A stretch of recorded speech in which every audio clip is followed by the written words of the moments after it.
Saudações, continuando as nossas aulas básicas de grego, introdução. Antes do próprio alfabeto, continuando ela, vamos falar aqui da língua propriamente dita. Língua grega aí que ela é muito perseguida ou muito almejada, desejada por aqueles que querem ter um conhecimento maior de documentos antigos. E aqui o propósito é quanto a parte da Bíblia Sagrada denominada Novo Testamento. Então essa língua grega, ela tem uma história, e essa história dela aí remonta a muitos séculos, milênios. É uma língua grega que faz parte aí de um grupo de línguas, um grupo de família, né? Uma família de línguas, melhor dizendo, que são as línguas indo-europeias. As línguas indo-europeias, elas dizem respeito aí a línguas que se estendem por toda a Europa no mundo antigo, pega parte da Ásia, particularmente o Irã, e parte da Índia. A essa família de línguas indo-europeias, nós temos aí o próprio grego, né? E além do próprio grego, temos outras línguas aí culturais, como o sânscrito, latim, armênio, germânico. Temos o báltico também, eslavo, albanês e outras línguas de menor expressão. Um parentesco entre essas línguas aí, que eu mencionei, a gente pode observar a relação entre elas e esse parentesco em algumas palavras, como a palavra pai, no português, né? No grego, quando a gente vê essa palavra, ela tem a pronúncia como pater. No latim também temos pater. No sânscrito eu não sei falar, mas eu vou dizer aqui em português, pita. Antigo persa também não sei. Pitar. Gótico, fadar. No inglês é o típico father. E no alemão o Vater. Temos também aí o termo mãe, que no grego é mater, latim mater, sânscrito matar, báltico mater. No inglês temos mother, no alemão Mutter. Então, quando olhamos para a linguística comparada, uma disciplina dessa área de línguas, a gente vê que esses idiomas aí, eles têm uma raiz comum, que era uma língua falada por um povo primitivo que teria aí, de acordo com estudiosos da área, habitado na Ásia Ocidental. Esse povo teria morado aí em grandes famílias organizadas em um modelo patriarcal, em um contexto agropecuário e que tinha ali firmes convicções monoteístas. Antes de falar um pouco mais sobre ela, aqui a gente pode observar algumas ligações entre essas questões linguísticas e alfabetos, né? Temos aqui a evolução do alfabeto pegando a partir do proto-sinaítico. Perceba que aqui nessa primeira linha temos símbolos que apontam para animais, pessoas, objetos e coisas do tipo, do contexto bem remoto, né? E aí temos o fenício, e aí já começam a tomar formas diferenciadas, né? Depois o grego arcaico, latim arcaico, romano e escrita latina moderna. Então, quando a gente observa aqui, por exemplo, esse animal aqui é um boi, possivelmente, a gente vê que em alguns idiomas, como hebraico, vira aí, na opinião de alguns, né? Tem gente que discorda disso, ou não menciona isso, né? E vira então o símbolo do boi aí. No grego ele, no grego não, no hebraico ele vira essa letra aqui, ó, que é o Aleph. Para alguns diz respeito aí o significado para boi, né? Mas deixando isso um pouco de lado, vamos prosseguir aqui para mais um pouco das questões. Falando daquela questão do grupo, né? No sentido de que no terceiro milênio antes de Cristo nós tínhamos aquele modelo patriarcal, aquele povo, né? E aí esse povo ele é disperso e isso aí acaba gerando então uma série de diversificações na língua deles, né? Então nós temos esse povo aí organizado em famílias, né? Como eu disse.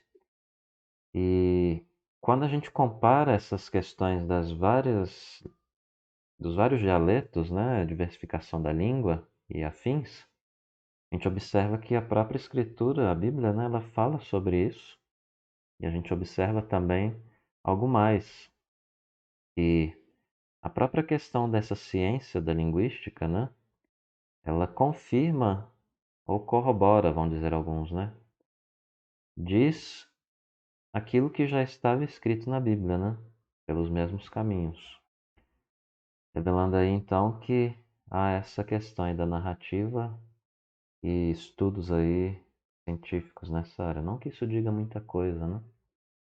Mas temos aí já no segundo milênio antes de Cristo, né? Depois aí que eu falei, né? Tivemos a dispersão desse povo que vivia na Ásia Ocidental e chegamos então no segundo milênio aí com a figura dos gregos, né? Antes de Cristo, uma das tribos indo-europeias que vai ali até a Península Balcânica. E essa então é a origem desse povo grego. E na verdade, de acordo com historiadores, não são conhecidos naquela época como gregos, né? Mas como helenos, porque eles vêm da Hélade, aquilo que nós chamamos atualmente de Grécia Antiga, né? É Hélade. Então, deixando isso um pouquinho mais de lado, vamos falar aqui do desenvolvimento da língua grega. Em primeiro lugar, a gente tem um período formativo, que é falado aí aquele grego conhecido como grego primitivo, aproximadamente aí desde 1500 a.C. até 900 a.C. E nessa época aqui nós temos a origem de três dialetos principais da língua, saber o dórico, o eólico e o jônico ático. Quem estuda aí teoria musical sabe que existem os modos gregos, né? E tem relação justamente com essas questões linguísticas aqui também. E indo adiante, né, como eu falei, temos aí um período clássico, depois de 900 a.C. até aproximadamente 330 a.C. E aqui esse grego, ele fica conhecido aí graças a grandes obras literárias que estão preservadas aí até hoje, como a Ilíada e a Odisseia, atribuídas a Homero. Há pessoas que dizem que esse Homero é uma escola de discípulos desse indivíduo, ou é uma escola que leva esse nome, tem gente que diz isso também, e fala que não existiu a figura de Homero, e tem outros aí que é a visão mais tradicional que acredita que Homero realmente existiu. E esse Homero aí, dentro da história, geralmente se diz que ele é o pai da história, e na teologia se diz que ele não é o primeiro historiador, porque o primeiro historiador é aquele que criou a história, que é o próprio Deus, Yahvé, né? O Deus do cristianismo. E também aí, dependendo da ótica que você colocar, do judaísmo e ainda em menor grau do islamismo, né? Com um grau bem distanciado. Mas só para dar um entendimento, né? Tem pessoas que discordam dessas questões e tem pessoas que concordam com essa afirmação. Então, nesse período aqui, o dialeto, ele se destaca mais aí, o que mais se destaca é o ático, que chega a ser a base do grego koiné, que é o grego que vai ser ali o Novo Testamento, vai ser escrito nesse grego, né? Que é o koiné, que falamos agora, né? Que é no período que começa aí com as conquistas de Alexandre o Grande, aproximadamente pegando então esse período aí de 330 a.C. até 330 depois de Cristo, quando ali o Império Romano, né, começa a ser usado de maneira muito frequente. E koiné vem do termo grego, né? Koiné é um termo grego que significa, traduzido para o nosso português, literalmente comum. É comum porque estava na boca de todo o povo. E a gente vai falar um pouco disso mais à frente. Então, por volta de 250 a.C., o Antigo Testamento em hebraico ele é traduzido para o grego e aí nasce a famosa Septuaginta. O grego usado é esse aqui, o grego koiné, na Septuaginta também. Mais tarde, ali no primeiro século já, né, quando surgem os manuscritos do Novo Testamento, primeiro século depois de Cristo, é esse grego koiné que é utilizado aí para a redação dos documentos do Novo Testamento também. E depois disso, nós temos ali, após a divisão do Império Romano, a preservação da cultura grega e com ela da própria língua. E acontece ali principalmente essa preservação em Bizâncio, na Ásia Menor também, né? Muito mais do que na própria Grécia. Então, esse período bizantino aí é o grego que dá continuidade ao koiné. E a ampla maioria dos manuscritos do Novo Testamento grego eles são copiados nessa A ampla maioria é copiada, melhor dizendo, nessa era bizantina, que vai ali até a queda de Bizâncio, a Constantinopla, né?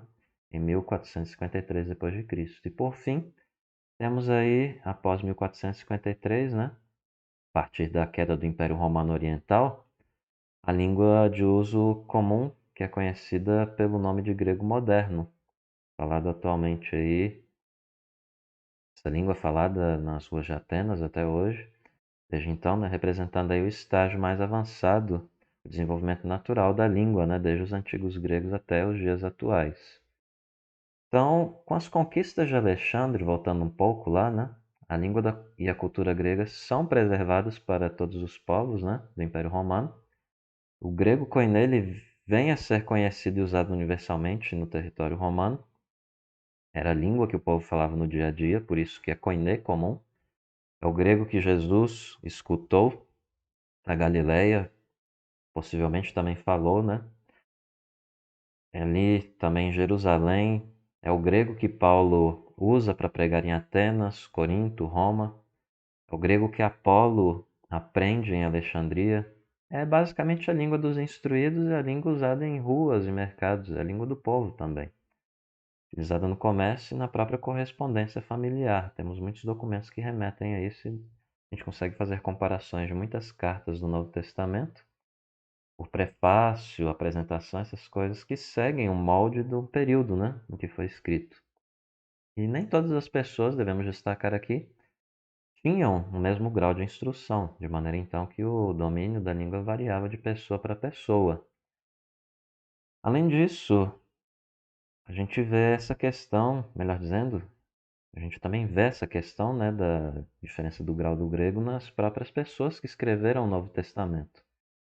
Em termos gerais, embora o grego do Novo Testamento seja mais semelhante ao grego popular, a gente observa uma linguagem mais culta em Lucas, por exemplo, e no escritor de Hebreus.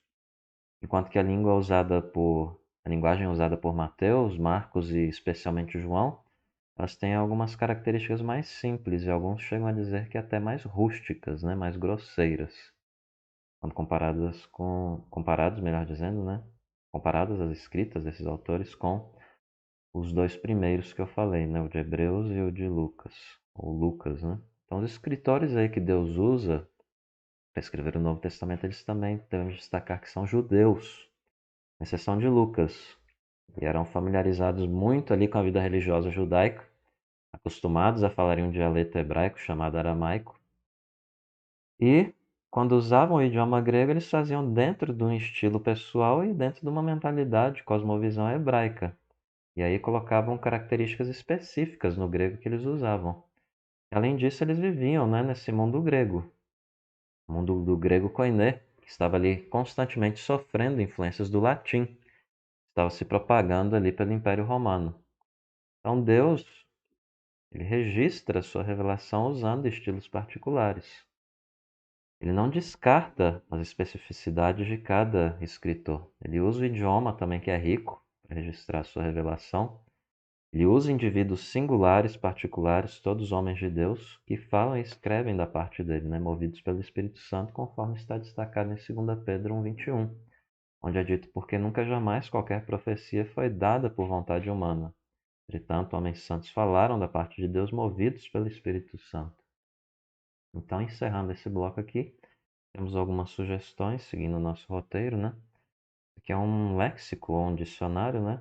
Onde você vê as palavras hebraicas na primeira parte e na segunda parte as palavras gregas por ordem de ocorrência, para que você possa decorar aí e ter em mente as palavras que mais ocorrem na Bíblia, se você for focar no estudo das línguas bíblicas. Para estudo do contexto exegético, esse livro aqui, em português, ele não é muito bom assim, né? Mas é um dos melhores que tem, né? Eu digo que não é muito bom quando a gente compara com literatura de língua inglesa e espanhola. Mas aqui ele geralmente é utilizado como uma grande fonte, a principal na língua portuguesa, aí já tem um bom tempo, para falar de contexto do Novo Testamento. Temos aqui também o verbete, ou o assunto linguagem do Novo Testamento, escrito por Birdsall. O organizador é o Douglas, o dicionário da Bíblia. Essa edição aí, a numeração é dessa edição mesmo, dessa capa. A versão anterior, as edições anteriores, a numeração da página é por volta ali de 900, alguma coisa. Mas você olhando por ordem alfabética aí, a questão acha facilmente o assunto. E por fim, essa gramática aqui, que não é também lá essas coisas, na minha opinião, mas quem quer ter um conhecimento extra nunca é demais, né? E para um estudo mais avançado, pode conferir a página 1 a 6 dessa gramática sintática, que já é um estudo um pouco mais avançado, né? E aí nós encerramos essa parte da língua grega por aqui, e na próxima aula vamos dar uma introdução ao alfabeto grego. Até a próxima.